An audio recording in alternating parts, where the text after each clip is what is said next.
when the right people come together at the right moment, when they care almost as much about winning as they do about each other, they can become the best of the best.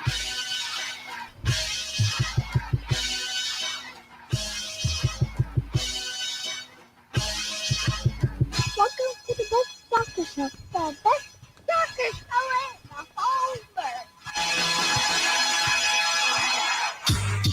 Here we go! It's the Best Soccer Show. Jason Davis, Jared DuBois, the United States 1-0 winners over Iran in the final group stage match, World Cup 2022. They have reached the knockout phase of the tournament. The round of 16 place is booked. Jared, give me your emotional state right now.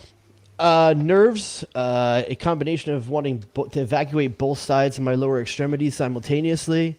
I can't remember how many times I sat up and back. I kept trying to relax. I sit back on the edge of my seat, back down, back to the edge of my seat, back down. It just, at the end of the day, so many players left so much on the field. That being said, a couple things game management-wise I think could have been done better. Wait. Save your criticisms or save your analysis for a second. I want emotion here. I just want people. Let's emotion. Let me give you emotion. Okay. I am so proud that we took the second youngest team at the World Cup. I think it's second. Was it third now? But something like that. Second. And played very mature ball for the vast majority of these three games. And this team deserves to go through with the performance. Not a single goal from the run to play conceded.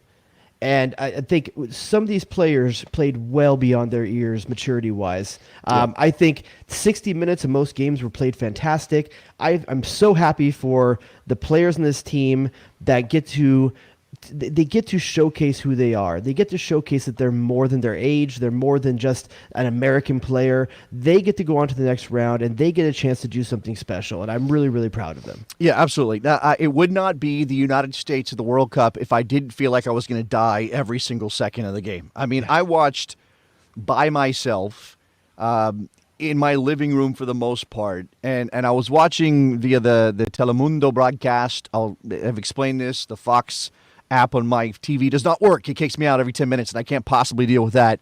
So I'm watching on Telemundo. I'm listening to Andres Cantor. I'm listening to Tab Ramos, and I think it actually makes it better for me. You know, that whole, like, not quite following every single word. I speak enough Spanish to pick up a couple things here or there, but it's not like infiltrating my brain what they're saying. So I'm just watching the game. And I don't know, maybe from an analysis standpoint, that's a good thing. From an emotional standpoint, maybe it's a bad thing because, God damn it, man. I don't want to be that person who says, oh, we should have had the second. They should have done this. They should have done that. This is an achievement that we can celebrate as fans without having to poke holes in it. We can do that later. Yep. And we can certainly question some things. But we came into this game wondering if Cameron Carter-Vickers was the right choice. We wondered if there was going to be a goal in this team. You know, where is it going to come from? And no, they're not prolific by any stretch of the imagination. Yeah. But and I know he came off because he crashed into the goalkeeper because he seems to have hit his head and racked himself at the exact same time, which is a double I never want to experience. But give Christian Pulisic credit for being a big game player. Dude shows up. Up. Jared, I know you've had your criticisms of him and wondered if he's the best choice for this team. He showed up in this game. He's having a good World Cup. I think that the difference of why I think he's been successful over this World Cup is the positions he's found the ball in. A lot less of the in the corner trying to beat 1-2 guys on the dribble. It's a lot more in space and getting turned facing to goal. If you get Christian Pulisic faced up towards goal with the ball at his feet, he's a different player. And the players around him ended up being better. It's when he's out there on the wings, isolated along the touchline, that's not the best version of him. And many of the things that have been good about this Christian Pulisic in this World Cup has been finding those spaces where he can turn, get open. And credit to the MMA midfield for finding him in those spots. The ball movement in the midfield is allowing him to find spaces to exploit. And also, credit to Sergiño Dest. I think one of the best games we've ever seen from Sergiño Dest for the entire time he was going. Very good. Look, again, I don't want to be negative. I want to focus on positive. I think Josh Sargent did his job. Now, again, you would like a goal dangerous forward. I understand that. But Berhalter's patterns of play aren't really built for a goal dangerous kind of forward to be a major factor in this game. And what we got was real work from Josh Sargent. As you said, MMA midfield, very, very good for the most part all day long. Cameron Carter-Vickers did his job. I don't have any real faults with him. I know there was some question at the end with a possible penalty, or whatever, the softest penalty ever given at that point. So I really, and Matt Turner was good. Distribution is a strength of Matt Turner at this point. I mean, the guy can get the ball out and get it out in good places. So I look, again, I would have loved to have won that game 4-0 and had nothing to worry about. I was panicking all the way down. Yeah. And, game management, as you said, Jared, maybe left some stuff to be desired. But you can't ever take a win at the World Cup for granted. How many wins does the United States have in its World Cup history? Like 6, 5 before this? Not many, right? Yeah. You can never look a World Cup victory in the face and question it. You take it how it comes. They beat Iran. They beat a very good defensive team. Carlos Queiroz builds his team to play defense. All Iran needed was a draw with the way the England game was going. Yeah. All they needed was a draw. The United States found the goal. And they did it before halftime, which I think is a double-edged sword. It can set you up where you feel confident. Now we're leading. We can play a certain way. But also then you get down to that last half hour and you're holding on to a 1-goal lead. You maybe back it down a little bit.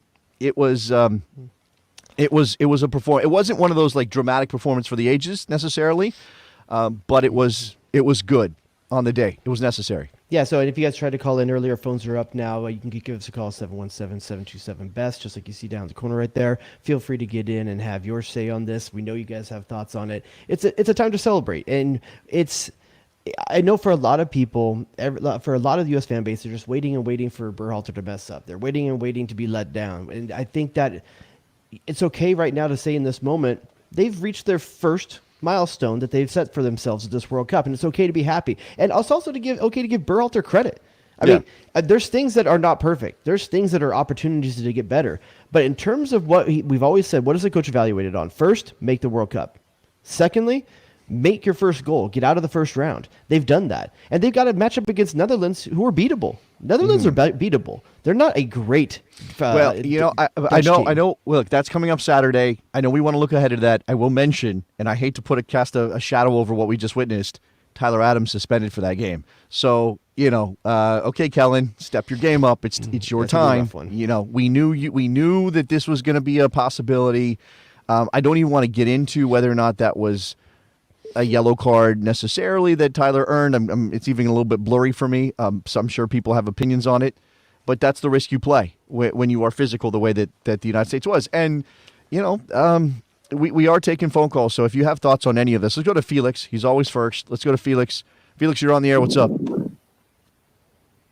Hey, what's going on? First thing, is that for sure Tyler got a second yellow, so he's out for the round of 16? Yes. Some people are saying he didn't get a yellow versus Wales. I thought he did. I thought it was Tyler, Weston, and Dest carrying yellows.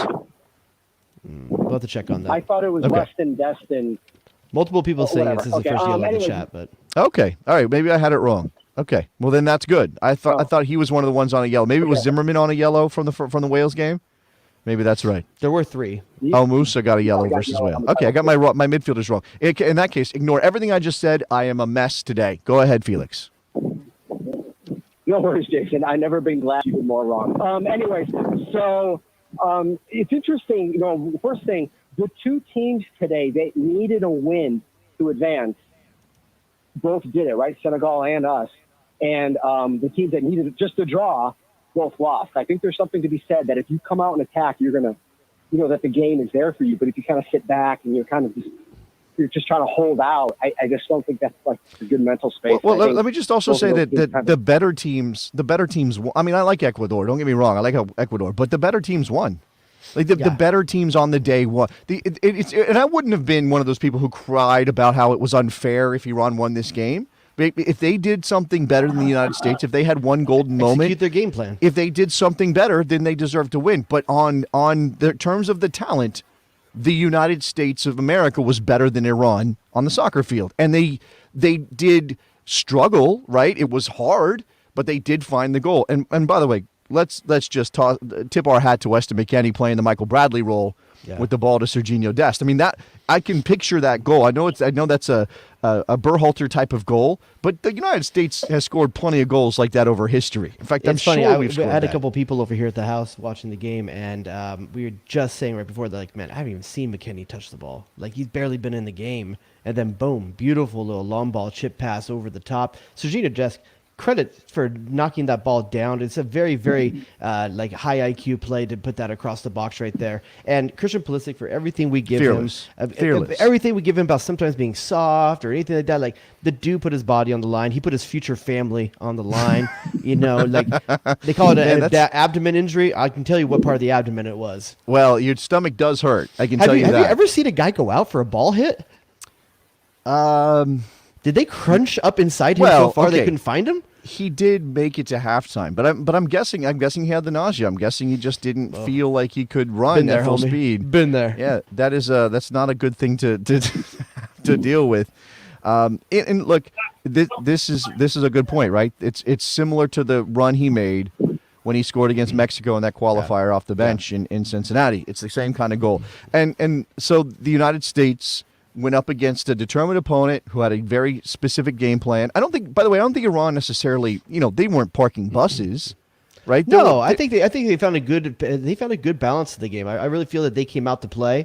I think early on they were happy to try to counter here and there, taking Azmoun out, not getting a full game out of him, but they needed Azmoun down the stretch and he wasn't available for them. Now, No Name says we won this game without a Greg Berhalter back, but that's not true. There was behind the back pass in the first 5 minutes of this game. Go look at the tape. Yep. Go look at the tape. That's what happened. It was mentioned on the Fox broadcast. By the way, the fourth youngest U.S. team to ever line up at a World Cup on average across 11 players. Jared, you know where the first three played? Who the first three were? 1990, when all we had were college guys. It was Olympic development teams. It was a bunch of 21-year-old college kids back in 1990. So that's it tells you something about this team. All right, Felix, are you still with us? What else you got? Yeah. No, the only other thing I wanted to say was it was a great game. I didn't think they were super threatening. I think they just didn't really have any ideas in front of goal. I thought the CCV putting him in the starting lineup was interesting. Clearly, Berhalter was kind of expecting Iran was going to sit, and he needed someone who was a better passer of the ball in Zimmerman. We were still, again, similar to the England game, kind of similar to Wales in a way. We just weren't very clinical. We weren't really good in the final third. We need to have, and this might be just the personality of the team, we're still in the final third a little too wasteful. We need to be more clinical. It's like we need 5-6 chances just to get out, just to kind of get a good one. I do think that's going to get us.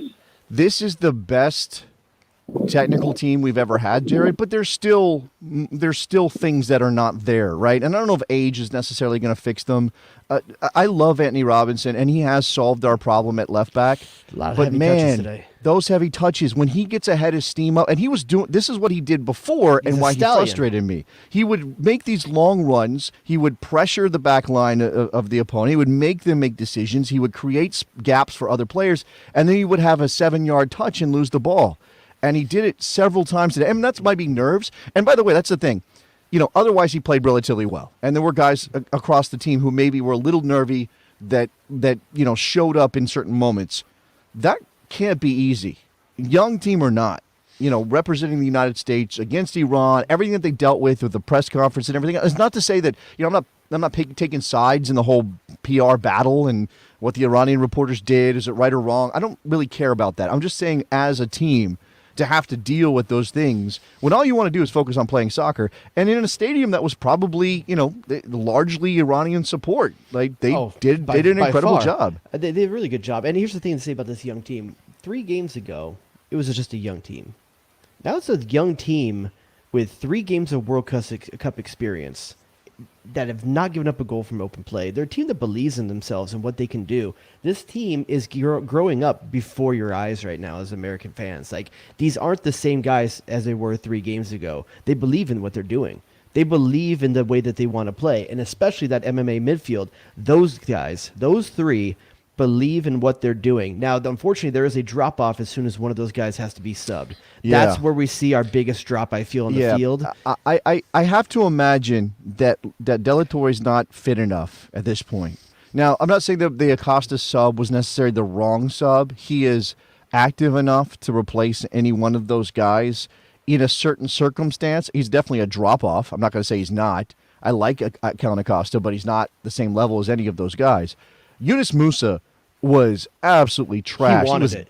done, though. He was He so wanted it, though. done by the end of that game that I was afraid he was going to be the one that made the mistake that led to the Iranian goal, which would have been a travesty. That would have He been. was running on emotion. He was running on emotion at the end. It's his birthday. The dude's out there. He's making plays. But yeah, a couple touch fouls. They set up set pieces. Those are the kind of things. And once again, we're talking about a young team. Hopefully they learn from those. Man, those you set know. pieces. Woo! Heart was going a million miles a minute. By the way, does Walker Zimmerman get redemption now for clearing off the line after giving up a PK in the first game? Yeah, there were a couple of those moments. And that was so clearly a we're going to have to defend for our lives situation when they bring in Walker Zimmerman for Tim Weah. Yeah, I feel you on that, though, because with Luca Della Torre or Claudio Reyna, you can choose to see out this game in a different manner. Giovanni Reyna. Oh, did I say You got it Claudio? right. Yeah, you did. Sorry, with flashback, I'm old. This is kind of the old school American mentality of put two more center backs on, get five in the back, but you can also defend by having the ball. And that's what I'll say, like a very big lack of maturity was shown in Haji Wright not taking that ball to the corner. Yeah, I'm not sure How what do that you was not all take about. that ball to the corner? No, and I think he thought he had something there. There were a couple of moments that could have come off. All right, Felix, I'm going to give you one more thought before I move on to other callers. Yeah, actually, the last thing I wanted to say is actually just how I am genuinely happy. We won that game. It was going to be a tough game. All the lead up and the drama and the moron on social media who put that tweet out for the USMNT national team, and we got the win. We're on to the group stage. It's all house money now. Playing against the Netherlands, and I'm genuinely happy we got out of the group stage. And Gio only got 13 minutes, and we still got out of the group stage. So I'm really happy. Go USA. Okay, appreciate the call, Felix. I will say that the Dutch are there for the taking, right? I'm not super scared of the Dutch attack. You will have to create opportunities. Christian status is clearly something to be watched here as we move forward. Again, Gio didn't play a part. I don't think that game was made for storylines are writing Gio. themselves, though. I mean, you've got Musa versus England. You got Musa on his birthday. You got USA versus Iran. You've got Dest versus his home, his birth country. Like the storylines are aplenty. In this Yeah, and World we Cup also so have far. an executive high up in the national team hierarchy who happened to have been born and grew up there as well. So yeah, there's a lot there. All right, let's go back to the phone lines. I'm going to make sure that these work. Give me a second here because I'm not sure my system. All right, Jared. While I let this refresh, you tell me your player of the game. Man, you know what? For me, I'm going to give that to. I think it's actually going to be a defender for me. It's either going to be Cameron Carter-Vickers or Serginho Dest. I'm going to go with Dest because I think it's Dest. I think he changed the game, and I think obviously there was it's hard to say when a guy got pulled like in the 75th minute or something like that, but you also saw the downgrade when Shaq Moore came in versus Dest. But I'm going to go with Serginho Dest. I think he's had a great game. I love that triangle that develops between Musa, Dest, and Weah. They really work that triangle well. It's a very different approach. The right side is triangle, position-based, unlocking through little tight passing. The left side is overlapping run, Pulisic cutting in. It's very different looks, but the only problem we could run into is that they become formulaic. The left side's going to do it, and you know the right side's going to do it. In the Dutch, you have a high IQ team that might be able to adjust to that better. Yeah, well, yeah, certainly that quality throughout the team and the higher level that they play is a factor here. Yeah, Nick, if you can try to put Raf on the air for me, that would be good because I can't seem to get my button to work. So we'll get to Raf from New York. Go ahead, Raf. Hey, how's it going, guys? I got to tell you, I love that USMNT advanced to knockouts. It did not have to be. It did not have to be. I just really felt that the subs were a little bit unhinged. Hold on, Raf. Who would you have played? Who would you have subbed in instead? I think instead of Rice, I probably would have subbed in Reyna. frankly. And I got to tell you, I think, especially towards the end, since Musa was just running on fumes, I probably would have subbed in another midfielder to help instead of Zimmerman to win balls in the air, you sub on another midfielder. Who is that? Yes. Who is that? Honestly, I would have to. Here's the thing. At this point, we got to assume Luca De La Torre is not ready. Well, that's So you're talking about Christian Roldan? Yeah. Well, I mean, Christian Roldan you could argue for Roldan. Okay, but Roldan came into this team not 100% fit either. No, look, I'm not. The game plan, the approach. Right? Yeah, there are issues with selection if you have 3 or 4 players who are not fit enough to come into a game like that, Jared. That is an issue.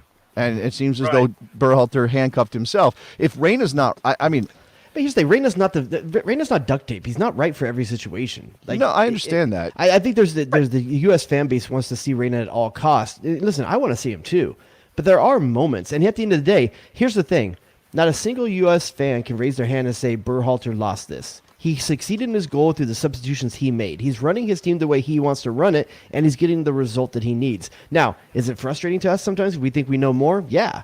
Is it frustrating to us that we're not seeing what we want to see? Yeah. But his job isn't to make us happy. It's to get to the next round. And he succeeded in that. So, and this is what tournament football does. Tournament soccer does this. The margins are fine enough. And the margins are always going to be small for this team, kind of regardless, right? Because they're that green. They are talented, but as a unit, they don't have a lot of experience playing together. This isn't like some refined machine that came together and started, scoring goals for fun at any point, right? This is a fair take though from BMR209 in the chat. It says apparently Reyna's not right for any situation apparently, and we may see something different. If Pulisic can't go next game, I think that is potentially where you see Reyna contribute as a starting role. Right there. I think he likes Aronson off the bench with the pace and the industry late in the games. And also, Aronson didn't have a good game.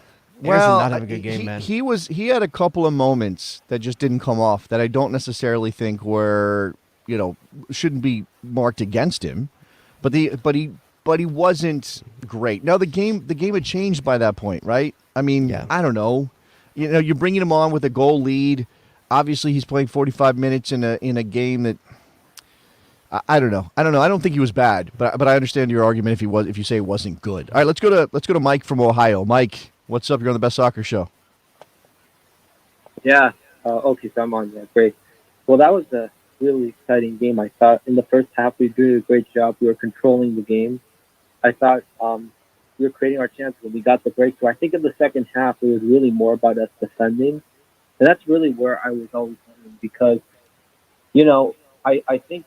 Despite the fact that I think Iran only had something like 4 shots and 1 on target, there were times during the second half where we didn't look very comfortable trying to defend that. There were some nervy moments where, we could have, Iran had a few half chances, and I guess I wonder. So there were 2 things that I was looking at.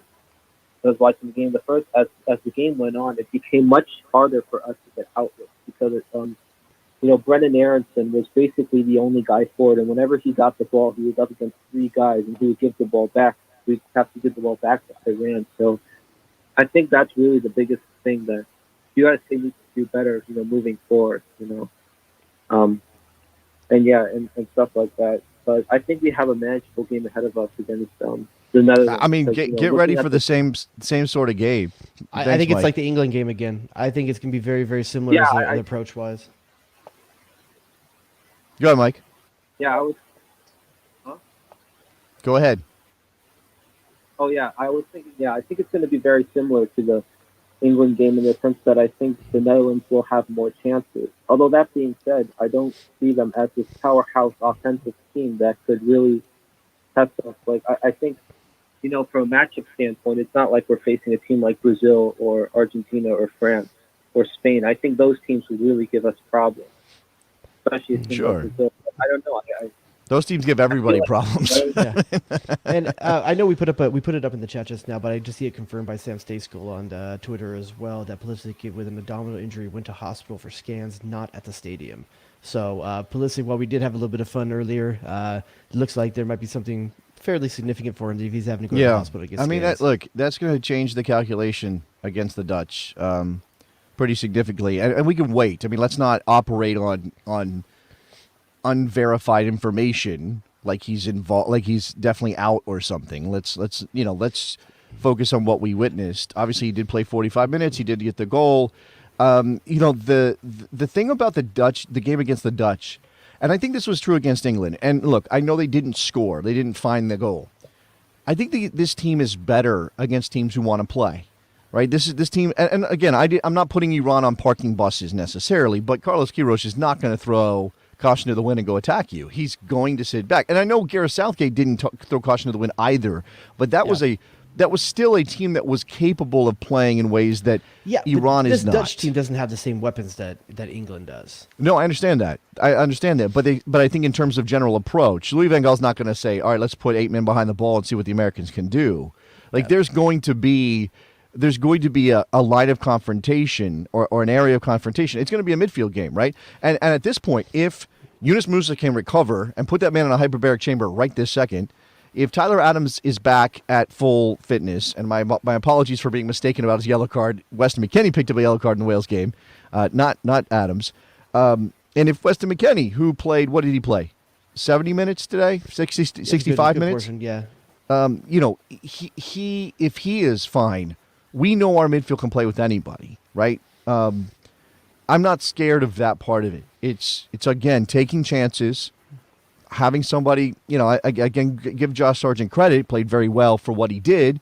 Would have been nice to score a goal, right? Would have been nice to see him show that there's danger there. We don't have a Cody Gakpo, who is the leading goal scorer in the tournament right now for the Netherlands. He's leading goal scorer in the tournament, and I think he's dangerous, but I've been really uninspired by watching De Jong. I don't think he's had a great tournament at all so far. So I think they're beatable. I think they're dangerous. Don't get me wrong. I don't think it's an easy game by any stretch. They're going to have to be compact, take away the mid, and you just have to watch for Gapco, which is it's a very tough thing to do. But I think the U.S. team should be confident going into that. And I think this team right now, they're so young. They're too young not to be confident. Why wouldn't they be confident? They just qualified out of 3. They qualified out of this group with an average age of like 24. They should be confident. They're too young not to be confident, man. These guys are walking into the club and think every girl on the dance floor is ready for them. Right. They're too dumb to know better. They just don't know that they're not supposed to play at this level. Look, I think there was a real belief back in 2010, and I will play this. If I can get my board away, my board's not going to work. Okay, never mind. There was a real belief back in 2010 that Ghana team was beatable, and obviously there you go. That's Nick stepping up for me. Real belief that the Ghana team was beatable, and we went to 120 minutes, and Asamoah Gyan beat us. 2014, we were huge underdogs against that Belgium side. Yeah. That was this team 8 years ago. Young. Yeah, I think this team is far more well matched than that team was against Berhalter. I've seen Berhalter, Belgium. Jeez, every time I say B, I want to say Berhalter. But I think this team is far more well matched against the Netherlands than that U.S. team was against Belgium. That was Belgium in their prime. Yeah, absolutely. Well, I mean, again, they were kind of young at that point. Yeah. Kind of young at that point, but they were still pretty good. All right, let's go back to the phone lines. Nick's going to help me out and get James from Buffalo on the air. We got James from Buffalo. Go ahead. Yo, what's up, guys? What's up, buddy? I was just wondering, so assuming that Sargent and Pulisic are not looking good for the next game, what do you think our front line is going to look like? Forgot about Sargent going down. Yeah, that's an awkward one. He clearly, Berhalter clearly puts Haji Wright second in his pecking order. That's been made clear by the group stage. Yeah. Does he see something different against the Dutch that changes his mentality, Jerry? The only thing that you have to ask yourself is Haji Wright, I think, a little bit underwhelming as a number 9 for the U.S. so far in this tournament. Effective at times, but overall I think underwhelming, which is not saying much because most of our 9s are. Do you really want that up against Virgil van Dijk? Mm-hmm. Or would you rather have Ferrer pulling Virgil van Dijk off the line? That's, I think, is the question that you want to ask yourself. Yeah, but he could have had Ferreira trying to pull Iranian center backs off the line. I think he wants a physical presence up there. And he chose not to do that today. I mean, he chose not to use Ferreira today. He used. Well, I think with Josh Ferreira, Sargent. you have a pressing forward, kind of like Sargent today was more of a pressing forward when we have defensively of the ball. Versus Better pressing than Haji Wright. Yes, but Haji Wright wasn't asked to press in the England game. They've made the choice not to press in that game and stay compact as two in front of Bellingham and Rice. So the question is, what does Berhalter want defensively for his shape? And he's a center back, Berhalter. He thinks defensively first. And I think as a coach, he's right to do that. It's how does he want to approach the game? In the England game, let Harry Maguire and Stones have the ball all day long. We're going to deny Declan Rice and Bellingham the ball. Now, is he going to do that same thing with De Jong in the Netherlands and have Haji Wright and Weah play as a two front, and deny that middle? Or are you going to want a pressing style? If he wants a pressing style, that's going to be Ferreira, not Wright. And I think that's what makes his decision, not the offensive end. Yeah, well, in the England game, he didn't have. I mean, he had Christian Pulisic step up as that second forward, right? Or was it Weah? I can't remember. I'm sure it was dependent on the situation. It was usually when they were defending, it was a 4-4-2 with Weah and Weah. Wright, and then when Right. they're attacking, it was a 4-3-3. Right. So Pulisic would drop into midfield in the 4-4-2 setup in defense. I mean, I don't know. If they're both out, I'm going Reyna. I'm going Reyna and probably. I'm going to go Reyna and take the true number 9. If you have Reyna there, what's Reyna want to do? He wants to slot balls in. He needs a guy on the last defender. He doesn't need Jesus Ferreira. He wants. I would go Haji Wright and I would go Gio Reyna. Man, yeah. I mean, look, if Pulisic can't play, and if he's going to the hospital now, it's obviously not looking good. It's so obvious that Reyna should be the guy, and yet we have all this nonsense going back and forth. Is he fit? Is he not fit? Is Berhalter fudging the truth? Is Eric Ronaldo lying? The whole thing with Eric, which I don't want to get into. I really don't think he came back and he clarified his No, statement on that. I did. I know he did. But even that is just gross in several different ways. That all of that led to a question being asked at a press conference yesterday about whether he's asked Gio Reyna to lie. And I like this from Vince. Vince saying, honestly, saving Reyna for this match and him getting even a tiny bit more fit could be huge. Yeah, but Reyna's got 2 weeks. He got 2 weeks right now to if he had. He's played what? 12 minutes, 15 minutes. I think he and Jordan Morris had the same amount of minutes pretty much in this tournament. So if he's ready, he's ready. Let the kid go. Unleash him. I suppose that's true. All right, let's go to Frank in the OC. Let's get him on the air. It's our man Frank out there in Cali. What's up, Frank? Hey, what's up, guys? What's up? Hey, I gotta make this quick because I'm at work. And, Yeah. Or my lady will kill me. That's right, she will. I thought. So I saw the second half, and the one thing that I don't like was Haji Wright's mistake. That last play where he tried to do a hero and score the second goal, that wasn't the right move. Yeah. Sure, he onto the corner, kept it there, whatever. That little mistake almost cost me. I don't know. Yeah, but it did. It did. It didn't cost It's a us. lack of maturity, though, Jason. But it did. No, I understand. I'm not saying it was a mistake, but it didn't cost us. Right? Let's just breathe a little bit. Not get too down on call Haji. out what's happening, though. No, I understand that. Is that a reason to play somebody else instead of Haji The Wright? reason to play him is because Sargent's hurt, and what's going to be the goal, the game plan for the next game? Like Sargent, that looked awkward. It looked really awkward. I know that we've got some people who are advocating, and it happened before this game, and I know it'll happen going into the game against the Netherlands too. Lots of advocating for a false nine, or somebody more even a false nine than Jesus Ferreira. Don't play Jesus. Play Tim Weah through the middle. Play Giovanni Reyna through the middle. Is there any reason to think that is even possible with Greg Berhalter in charge, based on what we've seen to this point? I mean, he did give Reyna a game in the middle. Sometime late summer, I think it was. You talking about midfield or as a center forward? He I'm talking about center forward. Center forward. No, I mean he's never shown a propensity to do that. I think he's kind of made it clear that his nines are his nines. Those are the three guys that are going to do it. Even late games where you could potentially move pieces around for the last 10 minutes and put a Tim Way on the last man, try to beat him on the speed. He still hasn't done it. So I think he thinks of his nines as his nines, and that's it. I don't think that there's another choice for him. All right, let's go to Casey in Oregon. What's up, Casey? Hey, guys, thanks for taking my call. I just want to give a huge shout-out to Tim Ream. I've been watching the USMNT national team since the 06 World Cup, and I've never been more proud of a player. Great performance in the group game. Yeah. And we advanced in spite of our horrible, horrible coach. That would have never been a nervous last 20 minutes if you put on Gio in the 70th minute, okay? And then you put in Malik Tillman, who's not even there, and Ricardo Pepi. Would have won that game 3-0, and I'm very, very proud of. But you don't have to win 3-0. Man, that blows my mind. So sure, huh? Casey, so sure. Bro, we advanced in spite of our coach. Why? Why is that how you view this instead of, hey, good job, Greg Berhalter, for getting them into the knockout rounds? Why do you see it as they advanced? He obviously had the game plan that got them a point against England, that got them into the final game with a chance to win. Why is it not open play? On the ball there that can control the game. That game should have never been close. Come on now, guys. You know that. Okay, hold on. Iran beat Wales 2-0. Yeah. I know they gave up a bunch of goals to England, but that's after they lost their goalkeeper in the first 20 minutes of the game. They also scored 2. They scored twice in that game.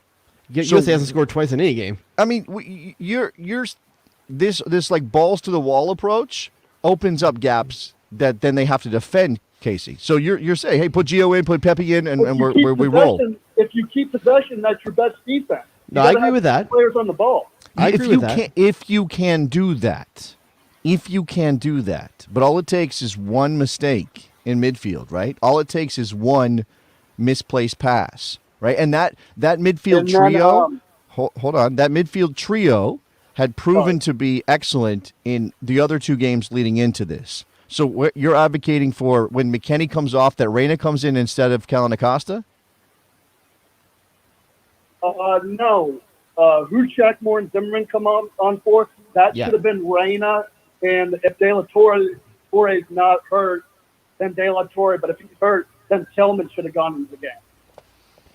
Even though he's not there. I get it. He's not there. We're putting a lot of faith in a guy that wasn't even good enough to make the roster. It's wild that we're talking about this like, oh, it's so easy to just listen, take I agree with him on the Tim take the air out of it. I agree with you on the Tim Ream. Ream. What do you think about if Sargent and Pulisic can't go, moving guys up the field and putting Yedlin or Scally at right back? No, not going to happen. I just don't understand why we need to do all these crazy creative things when this is working. Like, this is working. Like, the basic core of the team is working right now. Now, I get it. Christian Pulisic may not be able to be there. Sargent may not be able to be there. You're going to have to make some changes. But I don't see why you would change any of the 9 players behind those two guys to fix the solution for those two.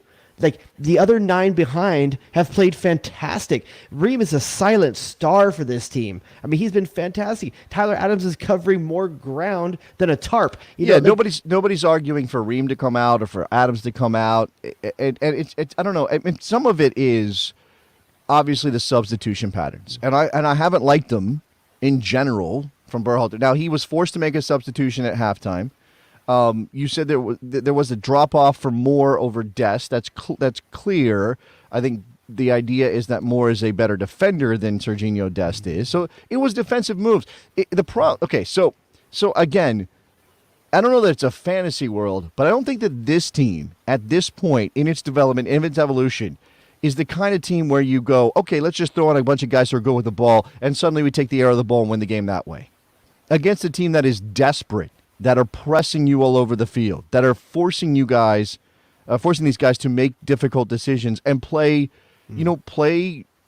risky balls. In order to break out of press, you have to play risky balls. And if those come back the other way, and now you've got guys higher up the field and I know it's not sexy to throw on another central defender and say, hey, just knock everything out of the box that comes in. Yeah. I know that's not sexy, but it's been done for 150 years for a reason, right? Then you don't like Italian football. That's certainly true. All right, let's go to Corey from Raleigh. Corey, you're on the Best Soccer Show. What's up? Hey guys, how's it going? We won a soccer game today, Corey. Stoked, buddy. I know. I'm wearing my Landon Donovan shirt. Like, I'm pumped. I'm excited. I think Berhalter's getting too much hate.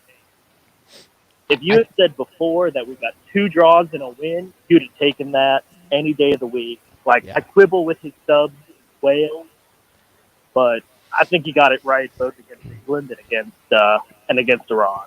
Yeah, I think team's split ahead.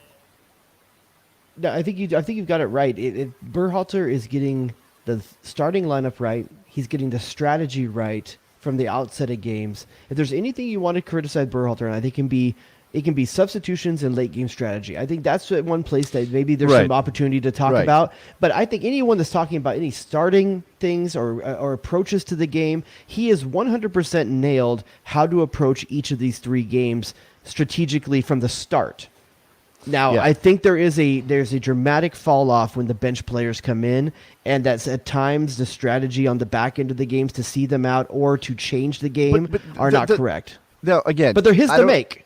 I understand that Gio is a big point of contention, right? And Gio's a different player than Pulisic, and he's a different player than Weah. And if you're set up to he's use not Phil Foden either. Let's be clear. This is true, right? He's not, right? He's not a fix-all. He's not, as you said, he's not duct tape. He can't play anywhere you want him to. He has to be in a specific situation to thrive. And by the way, we just don't know, right? We don't have we have this idea of Giovanni Reina as the platonic ideal of a great attacking player, right? He just kind of sits there having no reason to doubt him at the moment because we haven't seen enough of him. But that's the other problem is we don't have a book on this guy to say, hey, in this system, he really works doing X, Y, or Z. He combines well with this player. He finds these gaps. He knows how to do these things that set up these opportunities. This team is a young team with limited time together that has been drilled. This is what we do. Christian Pulisic on the left, Timothy Weah on the right, a couple of midfielders who push high, and I noticed it was interesting to watch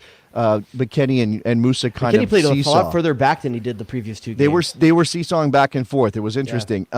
Yeah. This is how we play, and then you throw on a player who does something completely different and really hasn't had any reps at all playing the way that Berhalter wants them to play. I'm sure he has an idea of, like, I can do this, and I'm sure he's done it in training. But it's a different thing. If you are desperate for a goal and you're chasing a game, throw Giovanni Reina on. Who cares? Nothing more good is happening. But if you're better than England or you're winning the game against Iran, there's no real argument for throwing on a player who hasn't played in that system. The dude's he's being a bit practical, and I can understand that. Nobody likes sexy, but nobody thinks the pragmatic soccer is sexy, and that's the problem. That's the problem. We want to be sexy. We Americans by nature are sexy people. We want to be sexy, Jerry. Berhalter puts in his last 15 minutes are usually dad bods. Like he puts it's dad bod soccer at the end of the game. There's nothing sexy about it. It's dad bods and man buns back there. That's what we do. Dad bods and man buns. Corey, got anything else? No, I was just saying how far we've come since we had to watch Omar Gonzalez 14 see out with Ghana or the draw against Portugal. Like, I was not nervous with Zimmerman coming in there. I thought that was the right move. Yeah, well, to be fair to this team, or to that team rather, Iran doesn't have a Cristiano Ronaldo. Now, coming to this tournament, center back was something that was a wild concept for us, and you got to give credit where credit's due. All 3 of the center backs have done good jobs. Walker Zimmerman has made a couple mistakes, but over the wall, I still think a good job over these 3 games. And I think our center backs have actually done well for themselves. Yeah, I mean, look, Berhalter turned an area of concern into a relative position of strength. I mean, again, you can go back to the moment against Bale and say Zimmerman made the wrong decision. He's been otherwise pretty good. Yeah. Berhalter played his other center back today in Cameron Carter-Vickers, and that worked out. I mean, again, it was a situational thing, and give him credit for that, understanding that Cameron Carter-Vickers was a better choice against Iran than Walker maybe was, or maybe having Walker reserve was always the plan. He has not figured out a way to make center forward a strength when we had questions about that. All right, let's go to Jay in Connecticut. Jay, what's up? Fellas, what's going on? Oh, man, just a win. No big deal, right? Advancing out of the first round. We totally knew this was going to happen. Any of the callers happy or what? Great, man. Yeah, welcome to U.S. soccer fandom. We got some people happy. Let's go beat the Dutch, and then we have absolutely Hey, no I got reason something to to make him complain. happy. I got something to make you happy as well. I just saw Nick put up a tweet from Christian Pulisic saying that from the hospital saying, "Let's go, boys! I'll be ready for Saturday." All right, no problem for Christian. He may Oh, have Morgan, a excuse me, rupture. Morgan, not Nick said that to me. Morgan. He may have a rupture of something important, but he's gonna play against the. You don't need that. You don't need that. You know what the pain is like, right, Jared? I had that discussion, by the way. It was highly suggested to me this past weekend that maybe I make a visit to the doctor and take care of my. Do you think business. it's worse? Do you think he's in worse or better shape than I was after my vasectomy? Well, I hope worse, only because he did something athletic in the process that led to that. I mean, I'm pretty athletic with the way I use that. All right, what else? What else you got there, man? Well, thanks for the scrotum talk. That was great. But no, I just wanted to know your thoughts on the matchup with Netherlands. You know, they've looked good so far, but how we fare against them. I know they're like 6 days away, right? But never too early to start talking about it. So I'm just going to hang up and listen to what you guys think.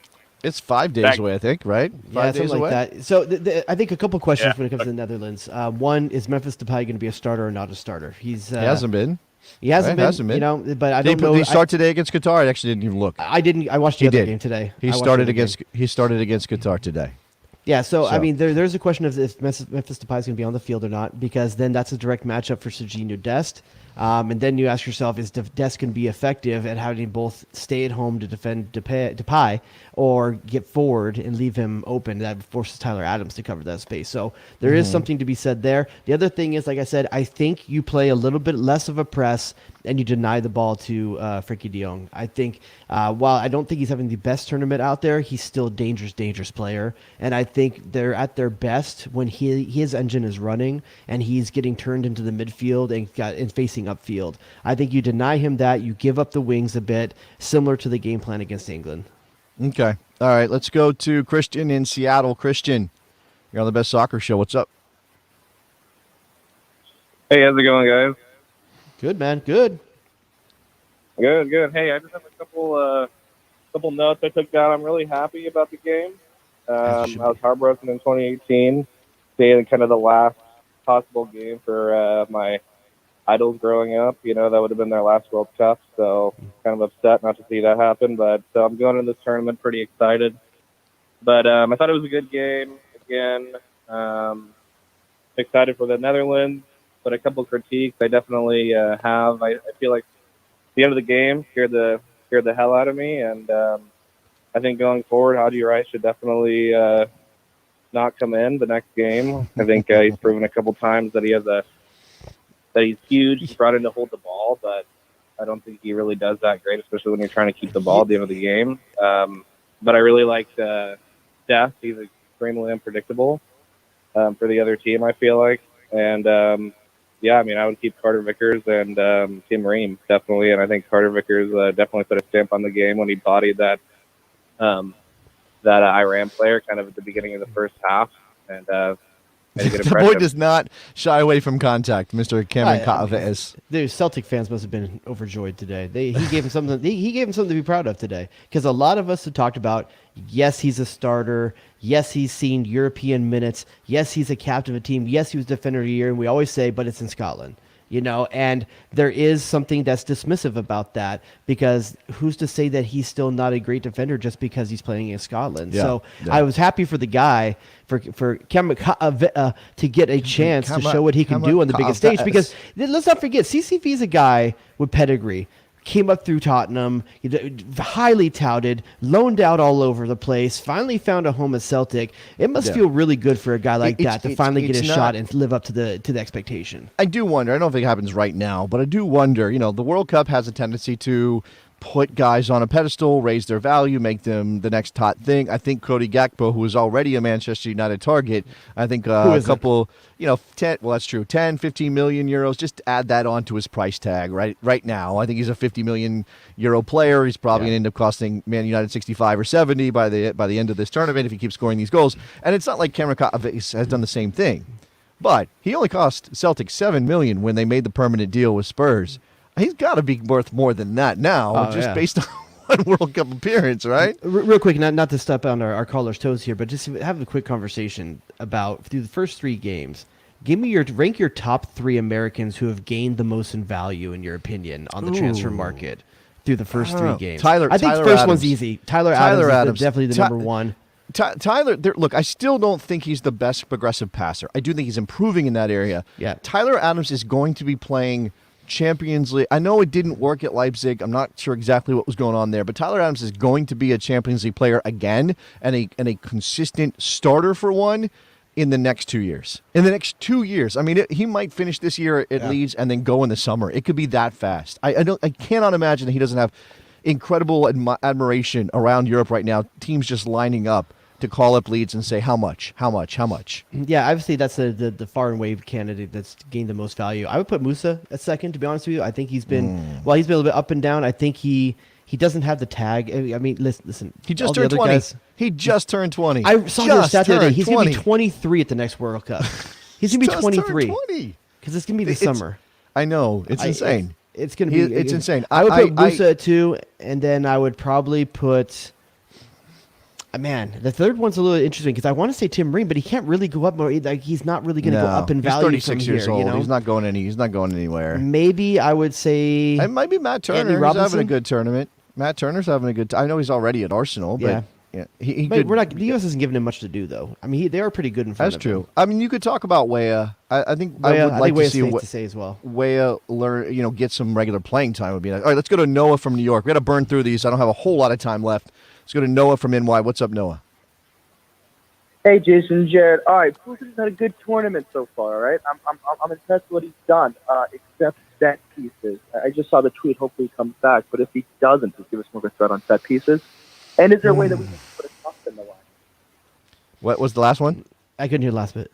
Is there a way to put a cost in the lineup to make more of a threat on set pieces? Well, I mean, it's not worth it for the set pieces, man. You can't put a cost in the lineup just so you get better set pieces. I mean, by the way, he should have taken that free kick, not Musa. I mean, I understood what they were trying to do there. It's his birthday. He gave him a present. It's your birthday. After improving against England, Pulisic's free set pieces went back to crap. So I don't know what's going on with that. I mean, unfortunately, I think he's the guys we're married to on these right now, unless Reyna's in the lineup or Kellen Acosta's potentially in the lineup. I don't think Kellen Acosta still takes corners though. I don't think he'll be taking corners because they're not gonna want him that far downfield. If there's a counterattack, his job is to kind of snuff those out. So I wouldn't expect to see Kellen Acosta take corner kicks.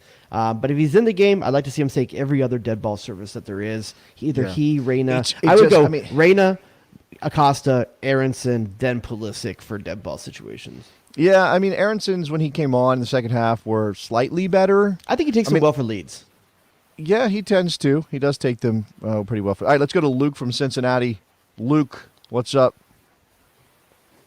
Hey, guys, what's up? I'm just calling to say, think back to 2017, that dark day in Trinidad. How great does some of this feel? I have no hate for Bullhalter right now. I've been drinking, so I'm probably a little bit unbiased here. That was so much fun. I feel like that demon hasn't felt like exercise, and I am thrilled. I will take you guys' thoughts off there. Thank you guys for everything. Go USA. That's what I'm talking about right there. That's the guy that's got his head on right. You're right. We could not like Berhalter after this. You know, but right now.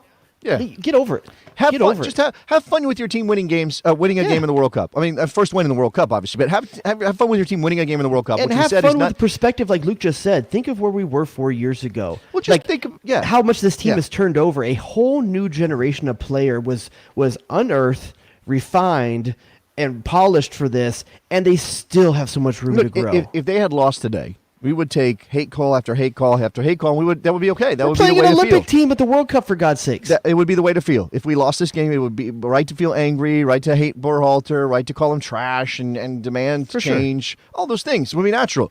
We won the game. They're in the round of 16. They have a winnable game against the Dutch. Let's go see what happens. Judge him after that game. If he makes 2 or 3 decisions that lead to a loss, okay, well then, hey, let's fire Berhalter. Berhalter out. It's over anyway. Let's see what the next generation or the next coach looks like coaching this team. We'll do all of that. Right now, have fun being a soccer fan of a country that's in the round of 16. There are only 16 teams. It's pretty badass. I don't know if you know this, Jared. Only 16 teams. Now it's 32 down to 16. It's not like a huge accomplishment. Sort of like making the MLS Cup playoffs. Everybody makes the MLS Cup playoffs. but still, Wales would trade places with the United States. Iran would change places, trade places. Ecuador would change Germany trade might places. change places with the United States. We will see what happens with that. Yeah. Okay. Brett, real quick, since Luke was in Cincinnati, I do want to tell the story that my wife happens to be in Cincinnati right now. She went there. Where's Nick? Where's Nick right now? Nick's there. I got eyes on Nick. Just make I'm sure good. that she's not He's off in camera. Toledo. He's way far away from my wife, which is fine. She flew to Cincinnati today. She landed a couple hours before the game. Next thing I know, I'm getting texts from her like, "Oh, I'm at the bar. Oh, everybody here wants the game on." And then she's texting me things about, "Oh, who's that? What's happening there?" When Pulisic scored, what's she's the like, spaghetti with cheese on it? She did when she was in the airport, she did see Gold Star, which she did not partake in. She said it's a hard pass on the chili. I'm guessing that's a name, not a rating.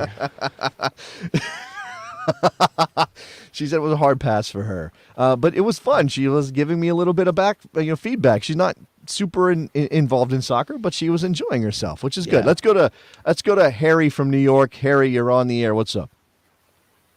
Hey guys, how are you? I'm super stoked. I love everyone. I love you guys. I love everyone. That's what I'm talking about. That's what I'm talking about. Let's go. I say that because unfortunately with Sports Talk Radio, you got to call and complain. Now I gave Berhalter the benefit of the doubt. I thought that Gio Reyna he tweaked something and Berhalter played it cautious, and of course Reyna's going to say that he's good to go because what player wouldn't be good to go?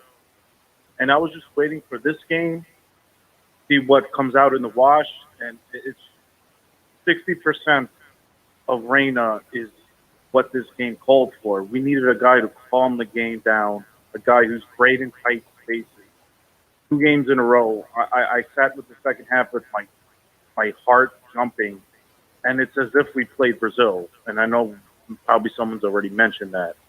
We're playing Iran, and I feel like we won in spite of him, and I don't want to criticize him per se, but it's just infuriating how we have what I think is our most talented player in tight spaces not playing. Jared, is Reyna that guy? But it's pretty obvious. Is he the best player in tight spaces? Reyna? Yeah. I will say I think he's the best player at exploiting tight spaces. I don't know if he's the best player in tight spaces. I would put Musa maybe in that role. I think he's really good at getting out of tight spaces and between splitting guys. But he's good enough. But here's what I'm choosing to prioritize myself. Was this Scott or was this? No, this is Harry. Harry, here's what I'm choosing to think about this, because I have some issues with this as well. But what I'm choosing to think is that I'm going to find out after the tournament. I'll find out after the tournament. There could be that there is an injury there, and Berhalter wants his opposition to think that Reyna is a threat off the field and has to game plan against him. It could be that he's not as healthy thing. We'll know when he gets back to Dortmund, because if he's not going back into the lineup at Dortmund, you're going to know, and then you're going to choose to think, man, I was hard on Berhalter for no reason. Right now, I'm trusting the coach that's gotten us into the second round, and that's hard for me to say because I don't support everything that he's doing. But at some point, we have no problem getting behind players. We'll get behind the coach, too. At this point, for one game, get behind the coach, too, and then eviscerate him if it isn't what you want.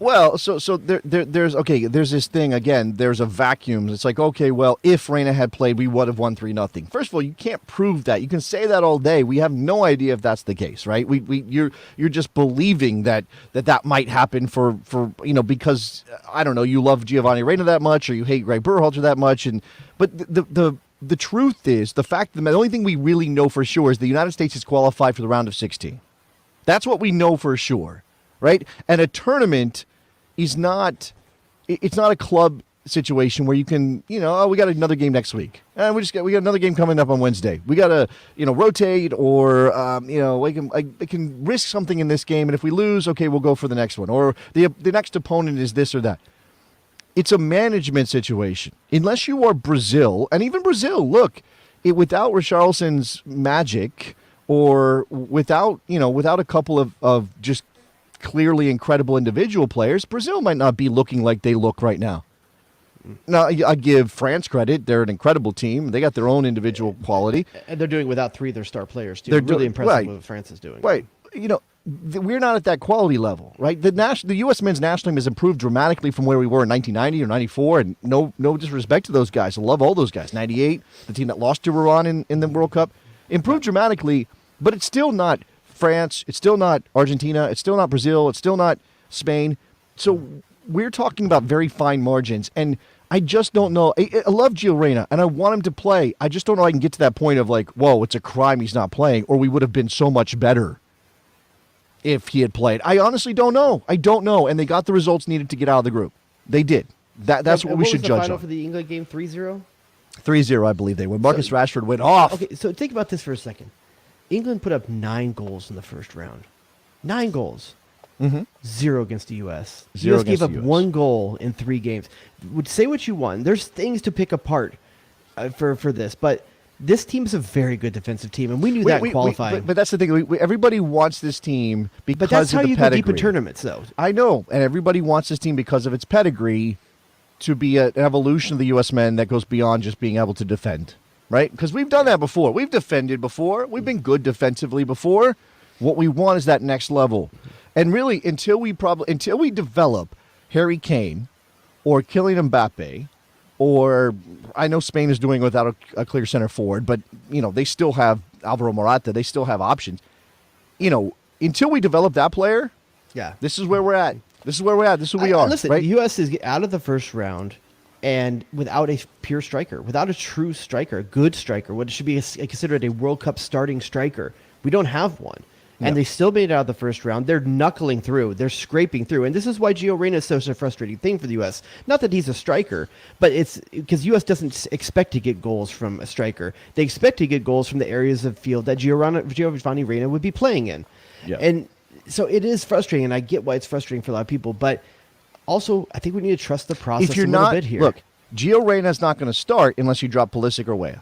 That's it. Okay. Now he should maybe come into games earlier. I certainly can see that argument. Again, I don't know that he would have been the key to putting your foot on the ball and playing defense with the ball today. Maybe, but he should be playing more. And we should acknowledge this too. We haven't given this enough credit today. Moloko 5 today. We've talked about Sergio being injured and potentially not for the next game. He did play very well today. He did play very well. I think it was one of his best games in a U.S. kit.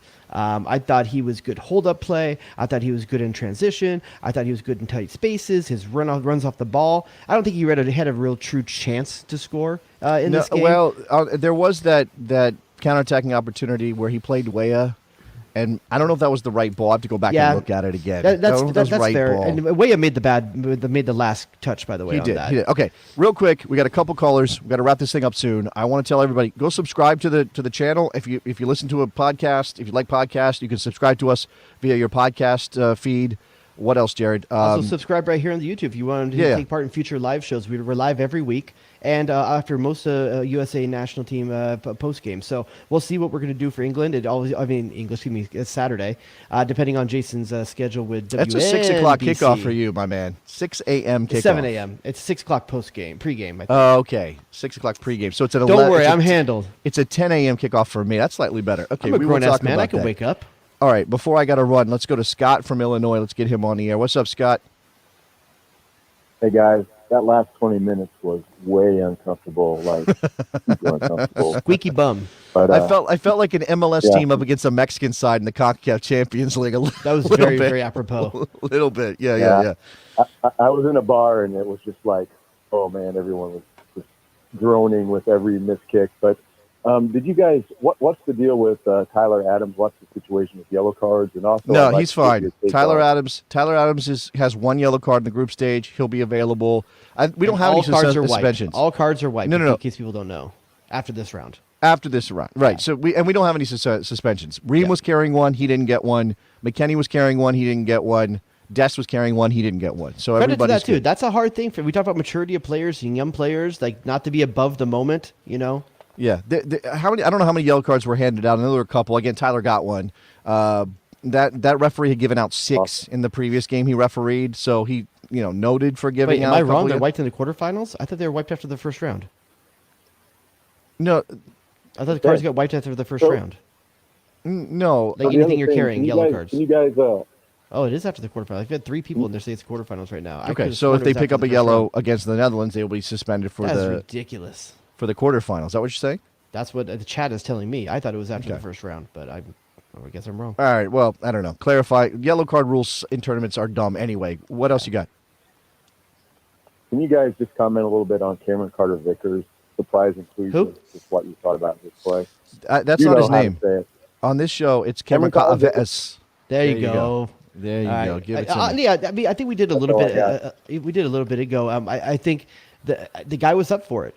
Credit to him. Like he was up for it. I thought he partnered well with Reem.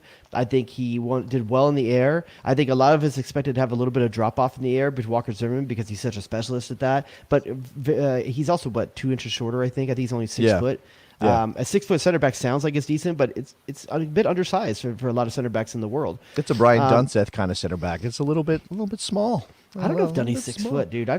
He might be 5'11". He might be 5'11". He might be 5'11". He might be 6 foot with some of those Jordans he wears. But yeah, I think Cameron Carter did well by himself. I think he's in contention for the next round. I really think he did. He didn't put a foot wrong. Well, I think it's going to be matchup based on how they think Netherlands are going to play. Right, I'm not going to get all worked up about, is it Zimmerman or Cameron Carter? I'm not going to get all worked up about that. We have 3 solid center backs. I had some people express concern about Reem and the amount of minutes he's played. Clearly not a problem. Seems to be okay. He wasn't gassed at the end of that game. He didn't suffer a drop off in terms of quality. So there we go. All right, let's go to our last caller of the day, KT from Oklahoma. What's up?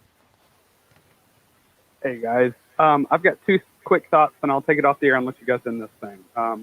First off, I know I'm a little biased. I'm a Dallas fan, but I'd like to have seen Jesus Ferreira instead of either Josh or Haji, but we won, and to be honest, I'm not all that interested in criticizing the Triple G right now. Second, and don't forget this for any of you guys, the United States men's national team have never missed a World Cup with the best soccer show on the air. Or missed a first round. Don't forget it. That's right. That's right. Absolutely. never And if failed you're to not miss a a first Patreon round. member, because these guys aren't going to pub it the same way. If you're not a Patreon member, you're missing out. Thanks, Jared. Oh, look Thank at that. you, Jason, That's Nick, the love. Morgan. All right, we'll see you guys later. Did Nick pay That's this the dude on the love. side beforehand? That's the very nice of you. But Yeah, by the way, since he did say it, patreon.com/thebestsoccershow. That's how we pay Nick. We got yes, Nick that's a little true. nice Christmas bonus that came from the Patreon people. So I want to thank everybody for stepping up and subscribing. And you get bonus stuff over there. You get the community, which is amazing. If you can't do Twitter, and right now Twitter's got a lot of issues beyond just soccer, but if you can't do Twitter during a national team game, I'm telling you that the Bestie Slack is a warm, comfortable place to be together talking about it's the a US nice men's national spot team. where you don't have to worry about all that negativity. Can we get before I go? Can we get? And he's got to play himself in. I don't even know if he has the job. Can we get Nicholas Soup and Sausage on the Sausage King of Chicago? There he is. There's my man. All right, there he is. Nick, how are you feeling? Give me your emotions right now.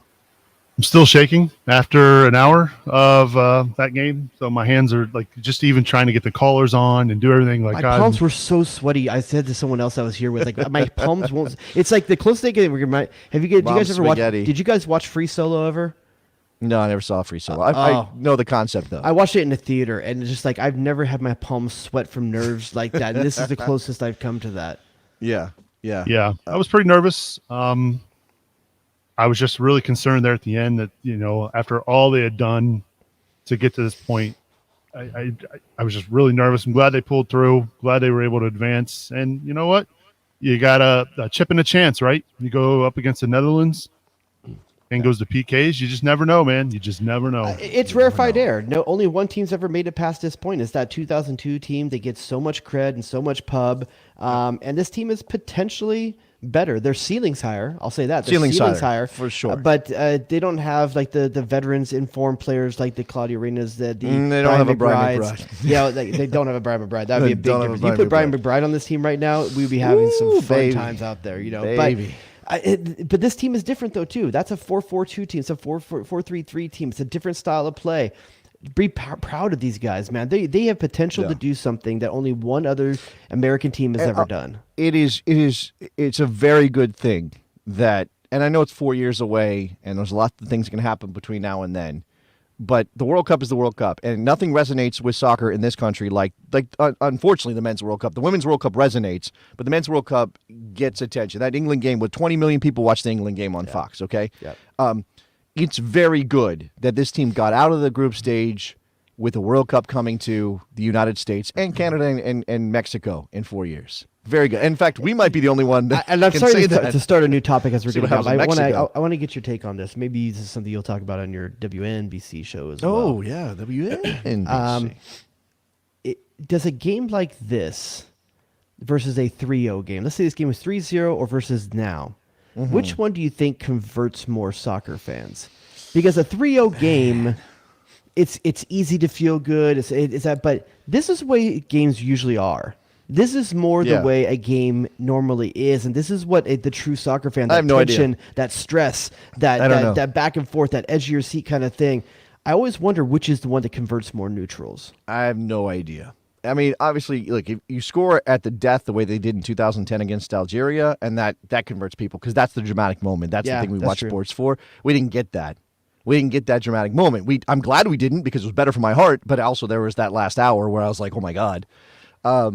I have no idea. I hope people just like these players, that they fall in love with these players, because these guys, almost to a player, they're fun personalities. They have something to offer. They're easy to root for us, right? And I think that matters. So, all right, that's gonna do it. I got to go pick up a kid and celebrate a little bit this evening. Euphemism? No, he's at daycare. You want me? Okay. The World Cup timing is definitely a thing for me. All right, I gotta go pick up Mr. Tiago. So I'm gonna go do that. Anything else to add, Mr. DuBois? I like it, Mr. Tiago. That's it, guys. Hey, celebrate this. Enjoy the next 4 days as a team that's qualified. There's going to be 16 teams that wish they were us. And Saturday, be reminded of that. We can get nervous again on Saturday. Right now, let's enjoy this. The United States of America is back in the round of 16 at the World Cup. I'll talk to you soon.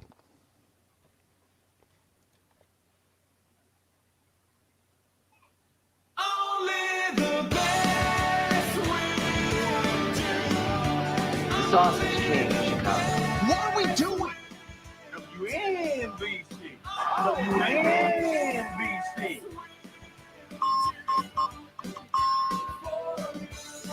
Pass the dutchie on the left-hand side. Make up like it. I'm girl. Get to the chopper. Calm down, Greg. It's soccer. It's Who soccer. asked those questions? Oh, it's incredible!